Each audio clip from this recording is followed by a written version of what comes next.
Slept on Cinema is sponsored by Training Ties, the ultimate shoe tying tool. If you know someone who's struggling with shoe tying for any reason, Training Ties is the perfect solution.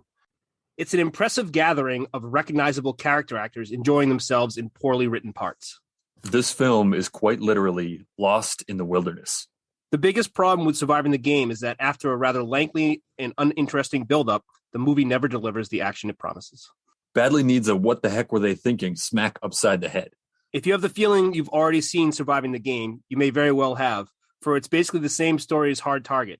That film may not have been top drawer John Woo, but alongside Surviving the Game, it's a masterpiece. You get the feeling that the most important characters are getting killed first so that they can go off and act in better movies. Essentially, the movie is cliffhanger with 1/3 the firepower.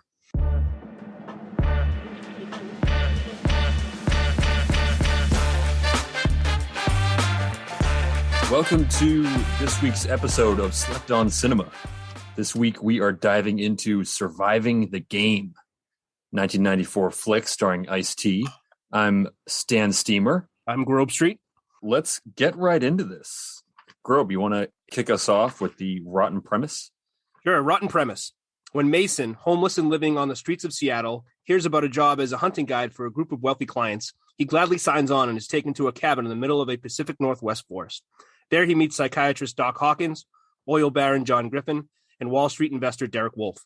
The next morning, however, Mason is awakened to learn that he's the prey the men will be hunting. And this is a 24 critic score, 48 audience score. It's an interesting one. It's very different from our last week's film. And we won't get too much into the plot elements here, but I feel like watching Time Cop was one of those movies. It was a popcorn movie. You could watch that movie 15 times in a weekend and have a great time every time. There's not a lot of real heady themes to get into in Time Cop, but Surviving the Game was it was heavy theme after heavy theme. I thought there was a lot to unpack in this movie, which we'll get into later, I'm sure. But I thought it was not as easy a watch. It was just as entertaining, but not as easy, I think, because of a lot of the sort of moral questions that it raises, and it really makes you think. This movie certainly was trying to send a message in different packaging, but it was. I mean, it's a manhunt movie. I mean, what I'm interested to hear what you have to say about this movie, because this was the first one that we've done that you hadn't seen before. Yeah, this was my first spin through it, and I highly enjoyed it. Like I said, it was at times a challenging film to watch, which I'm sure we'll get into. A little bit of background, as you said, this came out on April 15th, 1994. It didn't kill it in the box office. It got 2.9 million in its opening weekend, a total domestic gross of 7.7 million. So, like I said, I think this was probably a challenging film for viewers, just because it did raise a lot of tough questions, especially on things like race and class and America. And that can be a tough draw in the box office. Its opening weekend, it was 6th overall. Number one that weekend was Four Weddings and a Funeral. Ugh, terrible. And as you mentioned, so this is a manhunt movie. It's based off of the book, sort of loosely based off the book, The Most Dangerous Game, which was a 1924 short story. This is a long tradition of manhunt movies.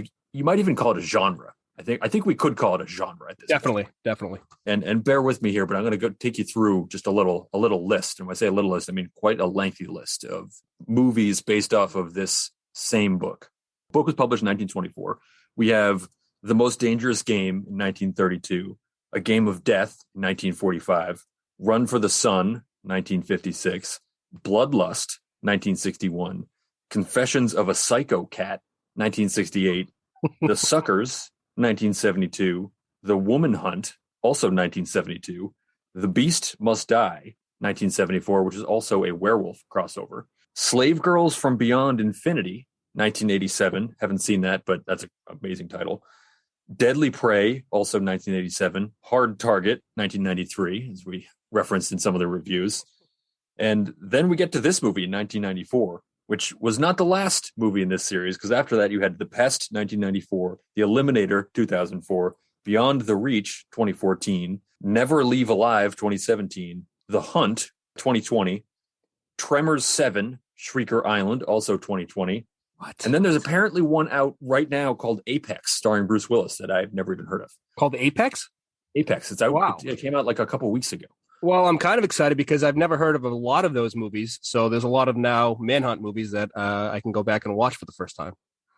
Yeah, it would be interesting to watch all of these because I bet they are a pretty good reflection of society at the time. It was also an Always Sunny episode of a Manhunt. Oh, yeah. I think we can. Absolutely. And there's probably more TV shows. There's probably other books, short stories, all sorts of things based on this. Ready or Not. I don't know if you've seen that movie. It's sort of like an elitist movie where like a family sort of traps someone new to the family and then they play games essentially to try and kill them. I thought that movie was great. I love that movie as well. There's no way that meets our criteria. Absolutely not. No. Audience would had to have enjoyed that way too much. The other interesting just piece of background here is a little bit on the director, Ernest Dickerson. He was a frequent collaborator with Spike Lee. He worked with him on a number of sort of seminal Spike Lee movies before this. Also, he was a cinematographer, which I think shows itself how this film was shot. It's a beautifully shot film, but clearly focuses quite a bit, as Spike Lee does, on class, race, conflict, family. The scenery was so impressive. I just wish I could have found an HD version somewhere to watch. It looks like it was never cleaned up to an HD version.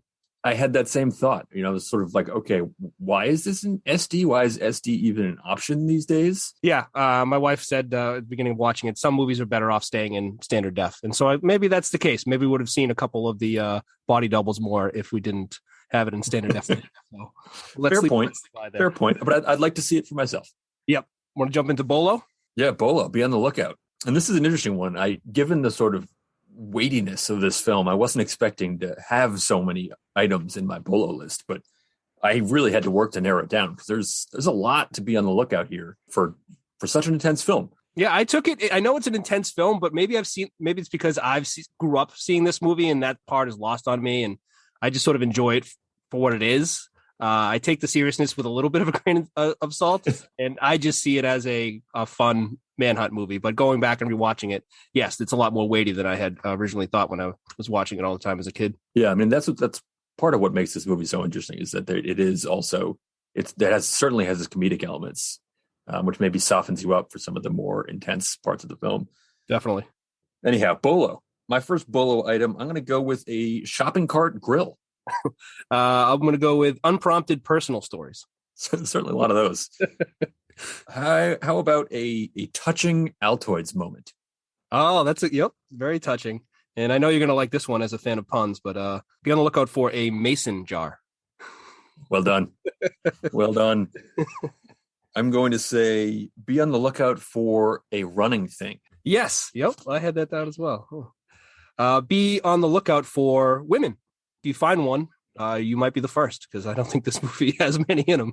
Yeah, I can think of we see at least one that I can think of, and we hear from another. But maybe that's it. That's about it. Just this movie's not about that. I'm going to say be on the lookout, and this is really fits into our sort of genre here, and it's brief, but be on the lookout for a movie rental store. Yep. Great pull. Be on the lookout for Gary Busey onomatopoeias. I'm not sure anybody else says an onomatopoeia just quite like Gary Busey. I'm going to say be on the lookout for a very cheap and a very expensive wine. Yep. Big change. Be on the lookout for trees getting shot. Lots of trees take some bullets in this movie. And also be on the lookout for a smoking tree. Be on the lookout for lessons on how to consume food. I'm going to say be on the lookout, Bolo, a very surprising red pet bird. Good one. I've got three more.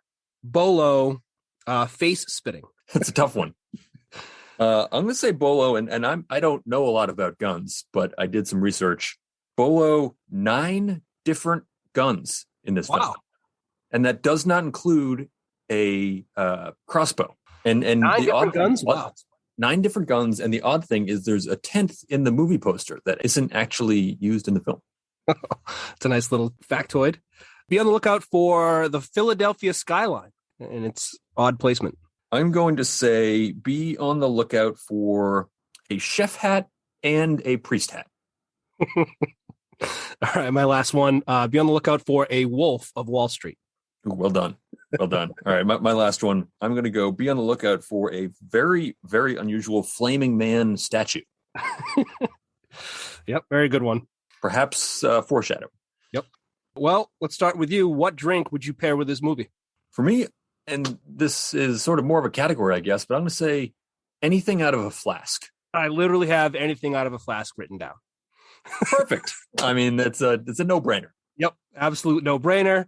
I'm assuming it's whiskey, but really it can be anything, and you can have it at any hour of the day. When you're watching this movie, having a flask in hand with any alcohol of your choice would be the perfect way to set the mood. Absolutely. So now is the time for everyone to go fill up your flask with your beverage of choice and settle in for a good time. All right, have lots of fun. We'll see you on the other side. If someone offered you a good job, would you be interested? What kind of job are you talking about? We need someone to help us with our hunts out in the wilderness. We're not really going to hunt anymore, are we? He's nothing. He's less than nothing. Jack Mason knows he's going to die someday. Damn, I wish I'd never started smoking. But today, he's not in the mood. This is where it gets interesting. Never underestimate Come on, Mason! a man who has nothing to lose.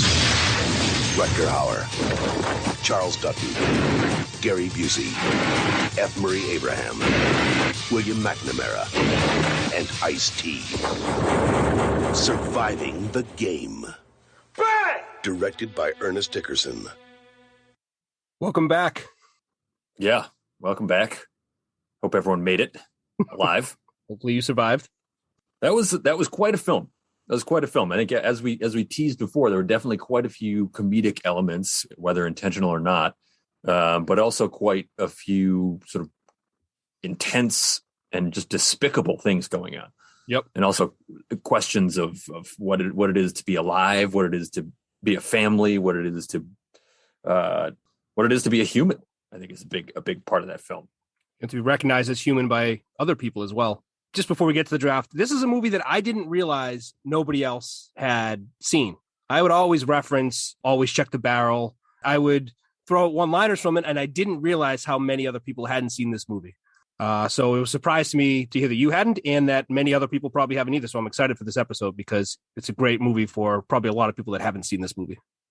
Yeah, it was a great recommendation because as you know, I watch quite a lot of movies, yes, and I'd never even heard of this movie, so I didn't even know what I was missing. But it was great. It was a great film. I thought the slate of actors that they crammed into this movie was phenomenal. I think especially the two leads, I think, were really excellent in this film. Absolutely. And let's get right to it then. Let's get to the draft. You get pick one. All right. This leads into what I was just saying, but I have to go with Ice-T here. Oh, okay. Without him, this movie is not nearly as good at all. I think he was such an important source of energy for the film, brought some of that levity at times, but also that seriousness. I think you see the full range of Ice-T in this film. He just really, really showcased sort of the humanity that was really important in this film. Absolutely. And he tapped into like a part of Ice-T you don't usually see when he was in the cave talking about the trauma from his wife and his newborn child and losing them, and just really had like a very emotional scene, which you wouldn't expect from Ice-T. He did a little bit in New Jack City, but I really liked the scene with the security guard with Ice-T, how he was able to go from like flipping out on him to the security guard went away and called him crazy. And then he was just like joking around with his pal right afterwards. Like he knew what he was doing and was in complete control the whole time. But hid that fact from the security guard. And that was one of the most intense scenes of the entire movie. That security guard almost shot him in the face. I mean, he tried to shoot him. He tried to shoot him in the face. And then he had the gall to call Ice-T crazy after that. Like, you just tried to shoot him in the face. It went from 0 to 100 with that security guard instantly. Yeah, absolutely. I won't take this as a pick, but just as to add to your choice of Ice-T. But I think all of the actors are all like the whole cast is very, very impressive.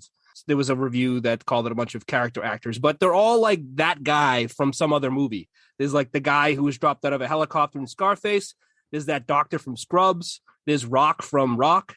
There's a security, or you might know him from like the security guard from Rudy. There's Gary Busey, which himself is just a character. And Roy Batty from Blade Runner. I know Rutger Hauer said a longer career, but they're all like guys that maybe don't carry movies on their own, but are big parts of other movies.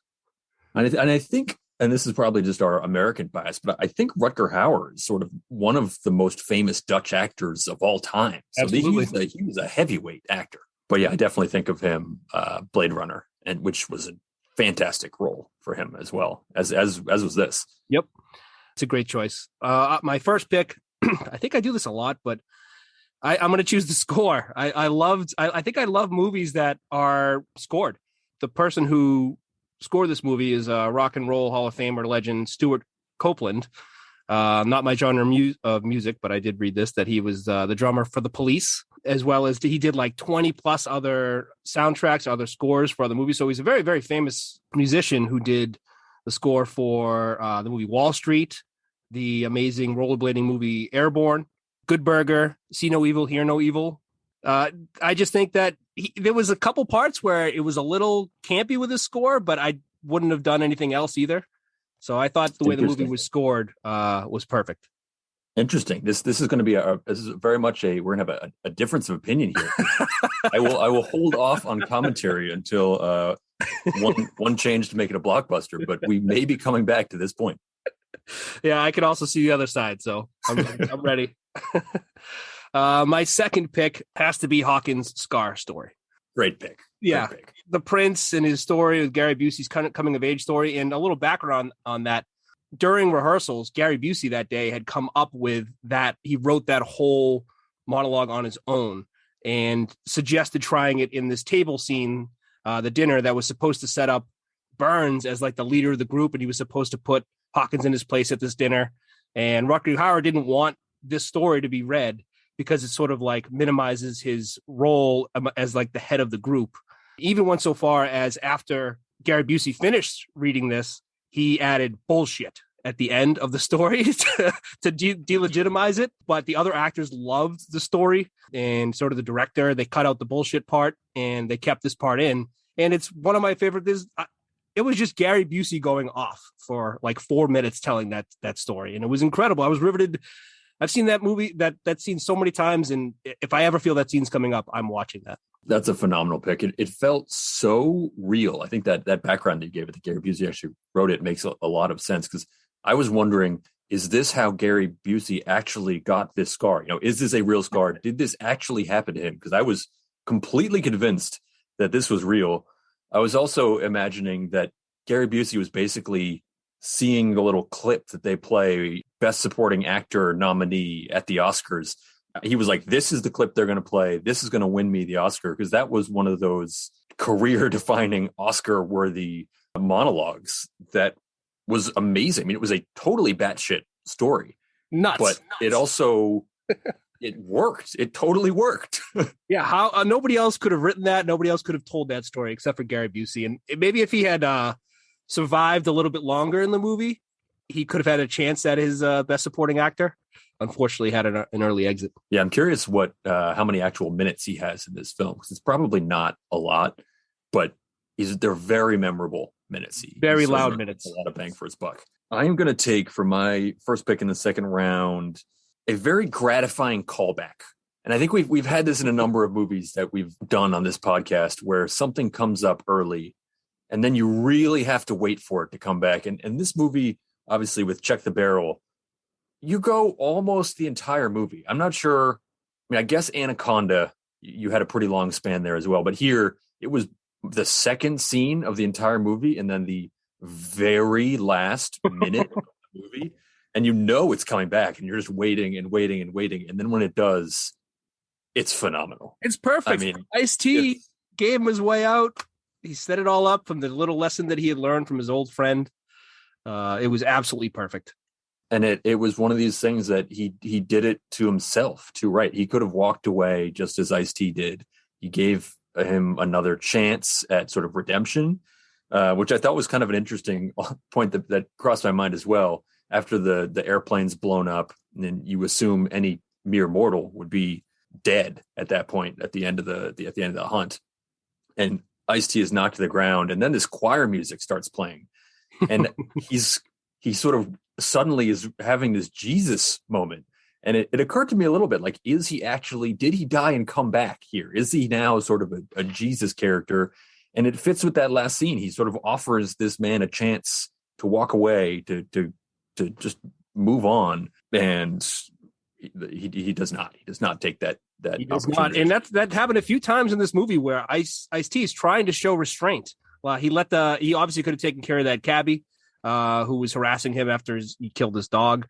He could have really hurt that security guard, chose not to. He could have killed Griffin in the cave. He chose not to. So yeah, he did kill because he had to, but he didn't want to. Certainly not. I mean, the level of compassion that he showed throughout the film was remarkable. Yep, a lot of heart in that. My last pick in our main round is, and this happens pretty much to every character, but comeuppance. I feel like everybody loves a good dose of comeuppance, and I think pretty much every character in The Hunt gets a massive wallop of comeuppance. I think this is some of the worst people you've ever seen on screen, and all of them die in a horrible way at more or less at the hands of their prey, their intended prey. Yeah, it's one of these movies where it's kind of great because you get to really root against the characters that are being killed. It's like Tarantino in Inglourious Bastards. Like, who can you root for that we kill? Oh, let's get a bunch of despicable humans together and have them be the ones who are killed. Like, it's absolutely perfect. Yeah, I thought it was great. A lot of them were killed by their own hands in some way too, whether they're blowing up on their own car, as we just talked about, getting killed by his own gun. A lot of great ends for these just awful, despicable characters. Absolutely. My third pick, I'm going to go with the leisurely breakfast before the hunt. So they have that very intense wake up scene, an awful wake up scene. Let him know that everything he thought was happening isn't happening, and he's being hunted. They send him off. And he makes it very clear, we're going to have as much time as you have as much time as it takes for us to have a leisurely breakfast, in which they discuss, the horrors of the newspaper and whatever other trivial stuff. They're just slowly sipping their coffees and tea. At one point, Hawkins just wants to get up and leave. And this is where Burns shows his authority and tells him to essentially calm down. We have rules here. Let's finish our leisurely breakfast and give him the appropriate amount of time to get away. So I thought that calm before the storm was such a great scene. Yeah, I had that on my list as well. I thought that's a great pick. I also just like the concept of a big group meal before an activity. Makes me think back to like team sports days. We had a team dinner the night before a game, but I thought that it felt very tribal. Or a little Reservoir Dogsy, where they all got together, at the diner to talk about just nothing before they go on their action-packed day. And we do get that strange image with the butterfly and the glass and the trapped butterfly, and looking at, he says, I like to look at beautiful things. Not entirely sure what that was about. I'm sure it's packed with symbolism and there may be sort of a bromance angle to this movie between Cole and Burns. They were very, very tight. Absolutely. I think there's a lot of things that kind of go unsaid. Cannibalism, I think it's pretty clear that they're going to eat him if they catch him. They don't come out and say it. Every part except for the head. But yeah, leave the head for the trophy room. But I think they were planning on eating him, but they don't come out and say it. No, they just allude to it a lot. Sleep around. Do you want to go first? Sure. I will take, and this is something I just love in any movie, an abandoned mine. I don't know why, but I just love whenever there's a setting in an abandoned mine. It's just great. And so they didn't even really touch on that. When I first saw the tracks in the mine cart, I was like, oh, maybe he's going to escape through this somehow. It's totally superfluous. There's no need for it to be there, but it's a great touch. Lets you know that someone was there before. This has some history to it. It's not untouched land. I just love a good abandoned mine. Especially when you are really desperate for a place to stay. You've just, captured somebody. You were in the open. It's nice to have just a vacant mine or shelter overnight. But he's also very resourceful. So that's, I'm not surprised he was able to find that mine. My sleeper pick, I think I'm going to go with the heel turn by Cole.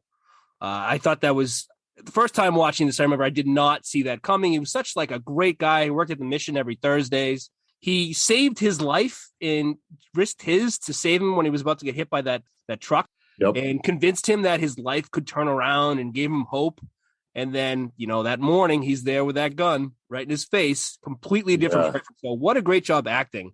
That was a very brutal turn. It was also, I wonder if this was intentional in the casting, but having seen him in Rudy and then coming into this role, you lead in, you're like, all right, this guy is going to be the supportive role. I get this. I've seen this. I'm comfortable with this. And then he flips that on his head so hard.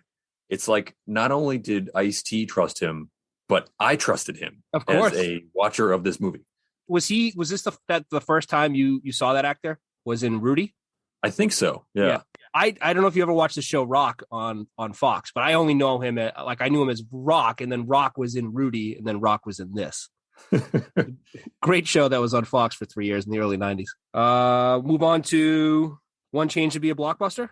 One Change to Be a Blockbuster. Sounds like you want to go first on this one. So this one, and it seems like it's our first sort of contentious one. Mine is the score. And I know that you were a big fan of the score. I thought at times the score was great, but I thought there were times where it really just sort of took me in the wrong direction. And I thought most importantly was right off the bat. I thought the music in some of the opening scenes, going back and forth between the other hunt and the scenes where Mason is just homeless and his dog is hit by the car. And there's this sort of strange saxophone music going on there that didn't quite feel right to me. And it's sort of, I felt like it set the movie off on the wrong foot in a way that once the movie did really get going, I wasn't totally prepared for. And I think if the score was a little more even throughout, I mean, I think there was another point that seemed a little off to me was in the hotel scene where Mason is contemplating his life, taking a bath, cutting his hair. It was sort of almost like a neo-noir film, the music there. It didn't quite fit with what I felt the character was going through. And I did think there were times where the music did work. There was some of that heavy metal towards the end, which was, I thought if maybe if they stuck with that throughout the entire film, or maybe just picked a theme throughout the film, it might have been more successful. I also thought that sometimes when there was no music, it was most successful. There were times in the wilderness where you just hear the birds, the babbling water, stuff like that, where you really felt more isolated just in the wilderness, that I thought worked really well. So maybe even just having less of the score might have been more successful. Yeah, I can't defend any of that, of course. I think that those are all very, very valid points. I think I'm just a sucker for those. I mean, I've seen this movie so many times, and I like it so much. And I just like movies that are scored over just putting, whatever songs in there at certain moments. So I'm probably easily swayed into liking a score more than not. But you're absolutely right. There are a few scenes in there where the music does not match up with what is going on and what the mood is of the movie. So I certainly understand that point of view. I would love to talk to what was the name of the guy who scored the movie? Stuart Copeland. I would love to talk to him about this, because clearly those were intentional choices. This was not a careless set of pieces that were strung together. This was very intentional. But I'm very curious as to why he chose to go the way he did, because it was very unconventional. Yeah, that'd be great to ask him a few questions about his score for sure. My one change to be a blockbuster, at the very least, is I would cut out the job interview running on one of those running things scenes. As if he doesn't know what a treadmill is. I didn't understand why he had to say one of those running things. But yeah, the whole treadmill interview scene was completely unnecessary. So I would have cut that out. I feel like Burns could have just showed up at the door at the recommendation of Cole, and we could have cut that whole thing out. It was. Yeah, I agree with that. Yeah, I think you cut that out and maybe give Busey a little more time. That's it right there. So it was 40 minutes in before the manhunt scene started. So for a movie that's a manhunt, it can be a little tough to wait 40 minutes to actually start the manhunt. It really went deep into Ice-T and his character and what he's persevered through and what he's gone through. I kind of had a good idea of that from the first 8 minutes of the movie. I don't think we needed all of that build up before we got to the manhunt. So a little more manhunt, a little more Busey, and maybe some more press. You didn't even know about this movie and you watch movies. So maybe some more press for this movie as it was could have made it a blockbuster. I think that's a good point. I wonder, we probably have to look into that. I wonder I don't know what was going on at that time, why this just didn't get the attention that it deserved when it came out. Travesty. All right. I like this category. Best of most despicable person in the movie. We'll have you go first here. This, I think, was maybe the hardest one of these we've ever had. So many choices. Yes, because pretty much with the exception of Mason and maybe some of his friends in the beginning of the film, you could go with absolutely anybody. You could anybody. I'm not going to go this direction, but you could even throw in the cab driver who runs over a dog someone's dog, a part of someone's family, and then demands to be paid? Like, that's psychotic. I thought that was totally insane. And it's just wild that that's like the 19th least bad person in this movie. As well as the bit part of the security guard. He was only in easily. He's awful. Easily the security guard could be right up there. And I did sort of toy with that one just because of how callous that security guard was. You know, they're clearly hungry people looking for food. I get that it's his job or whatever, but he was ready to shoot him in the face for stealing some meat. That seems a bit extreme. Bit of an overreaction. But I mean, I ran through every single character here. I thought, and I'm not going to go here, but I thought Cole, for me personally, I felt the most betrayed by him because I felt like I trusted him and Ice-T trusted him. And that was such a hard turn, as you talked about before. But I don't think I could go with him. He was absolutely awful just because of the level of trust there. But I'm going to go with Wolfe Sr. I think that Wolfe Sr., he was probably the most into dehumanizing Mason. You know, he's worthless. He frequently talks about how worthless other people are, how much their lives don't matter. And on top of all of that, he's bringing his son into this. And to bring your son into this scene is also another layer of awfulness. And he says that moment, you know, you're too much like your mother. And we end up hearing from the mother late in the film, and she sounds like a perfectly nice woman. She's very concerned. She seems like someone who wouldn't go on a manhunt. Right. They're probably a perfectly normal person. So they're all obviously terrible, but I'm going to go with Wolfe Sr. just because the extreme dehumanizing that he participates in and forcing his son to try to go down the same path is just awful. Yeah, I think I'm going to agree here. I had Wolfe as my number one. I had Cole as number two for the same things that we've talked about. Honorable mentions to the cab driver and to the security guard who are awful. I mean, I guess what's left is Burns, but Burns is pretty clearly, I don't know, there's no deceit there, really. I just think he's just a sociopath who doesn't value life from, you know, his time in third world countries, sets this whole thing up. I don't know, who knows how many times he's been doing it. He alludes that he's been doing it for a long time. So I guess I'll go with Burns, but I definitely agree that Wolfe is the most despicable. I also toyed with Wolfe Jr., with Derek. Clearly he's not the worst here, but he's sort of the only one that realizes that what they're doing is wrong. Like, everyone else is just so twisted and caught up in their own reality where they don't even realize this is wrong. Whereas Derek knows this is wrong, puts up a bit of a fight, but then also sort of goes along with it. Yep. In a way that is also despicable because he knows this is wrong, but he still doesn't really do anything to stop it. Yeah, he's mad at his dad and he's like, fine, Dad, I'll do this for you, but then we're done. Yeah, you could also just not do this. That's a choice too. Stop getting caught up in your father-son drama and don't just go on the manhunt. Sit down. Just be like, well, I'm not moving. I'm just sitting. Well, you just have to hide it from Burns because Griffin couldn't leave and sit down. That's true. I mean, he probably would have had to sacrifice himself, but sometimes I guess you got to do that. Yeah, you do. All right, we'll move to spin-off ideas. I'll go first on this one. My spin-off idea is Ice-T goes to Burns' house, finds evidence of other rich manhunting groups around the world, and devotes his life to taking down these rich elitist hunters from killing innocent homeless people. We'll call it Survivor of the Game. Many different sequel opportunities. He can travel all around the world. He gets all the information that he needs from Burns' house and tracks down these groups of manhunters who don't value the life of people who don't have as much money as them. I like that. I like that a lot. I got two here. One is sort of a similar. Derek didn't actually die when he fell from that tree, but he was severely wounded, comes back later, and then realizes the error of his ways but has an extreme hatred for his father and ends up becoming an anti-Wall Street crusader and tries to take down his father's empire. That is incredible. I wish that would happen. He's young enough as an actor where maybe that could happen, and he's still at it, trying to take down the empire. It still could.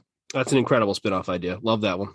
I'd also could see more of like a reality show where it's Ice-T training people to become wilderness guides or survival guides.